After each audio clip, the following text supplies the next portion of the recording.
I'd like to acknowledge the Eora people of place on Wongal country, the traditional custodians of the land we walk upon. As you travel across Wongal country, remember that this land is sacred and all living things have a place in the web of life. The Wongal are recognised as a centre of the circle of belonging at Sydney Olympic Park.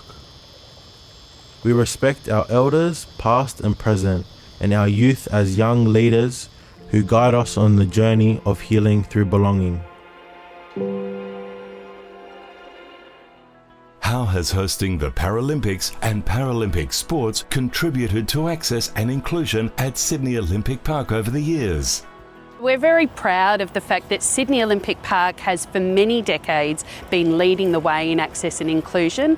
That goes back to the Paralympic Games in 2000, where this place was designed to host athletes of all abilities and allow them to triumph and achieve in their chosen sport. Sydney Olympic Park, I think, was the beginning of showcasing accessibility. It was built with disability, it was built with Paralympians in mind as well, not just for the very fit and able athletes. So by doing that, it left a legacy that everybody can access this area, not just for that special event, but ongoing. And really that's how everything should be built in the built environment.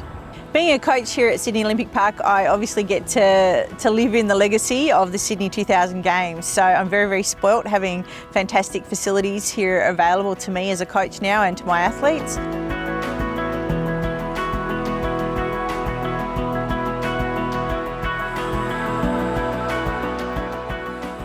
Being a site that has hosted the Olympic Games and then the Paralympic Games, it brings accessibility right to the front. So we have accessibility built into the site, so there's no excuses for us to miss making sure our programs and what we offer people is accessible to everybody. I've always said that sport has been a really great conduit to drive change, and particularly drive change around attitude towards people with disability. Sydney 2000 Paralympic Games, you cannot contest it on any level that event didn't change the perceptions around the general community towards people with disability in a highly, highly positive way. We have the Paralympics Australia located in the park, and Disability Sports Australia are also located in Sydney Olympic Park. So we work really closely with them to get the message out about access and inclusion on initiatives such as International Day with People with Disability, where we're working closely with those agencies to promote activation and awareness of access and inclusion. I think any time that you can host a Paralympic Games, it brings spotlight to venues and to access and inclusion. And so that's obviously had a profound effect in Sydney Olympic Park, and Sydney Olympic Park Authority continues to be able to be innovative in that way, to be able to build facilities that have that access and inclusion points to it, whether it be the new tennis centre, Ken Rosewall Arena, or Netball Central. Those have really great access points to it, and so that enables the continuation of the inclusive participation that we so need in Australia and around the world. So Paralympics coming here to the Sydney Olympic Park was really vital in starting that discussion.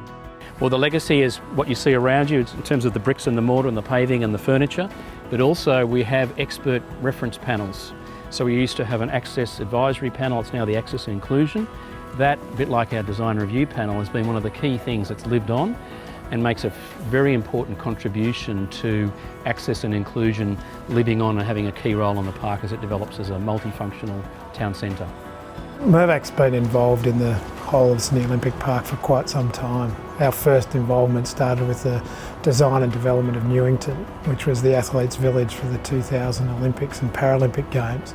And that was exciting from a point of view of you were designing for the whole community, including those with disability. And it was actually a legacy that you left. So it wasn't just the games that you were designing for or delivering for.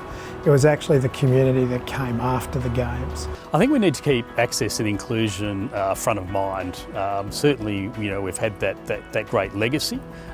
And that's done great things for the precinct, but we have to keep that going.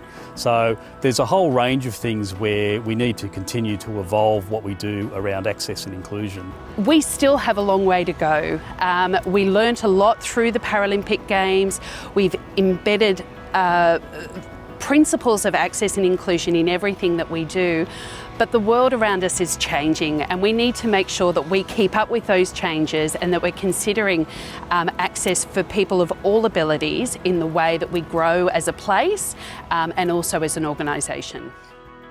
For more information on access and inclusion at Sydney Olympic Park, please visit www.sopa.nsw.gov.au.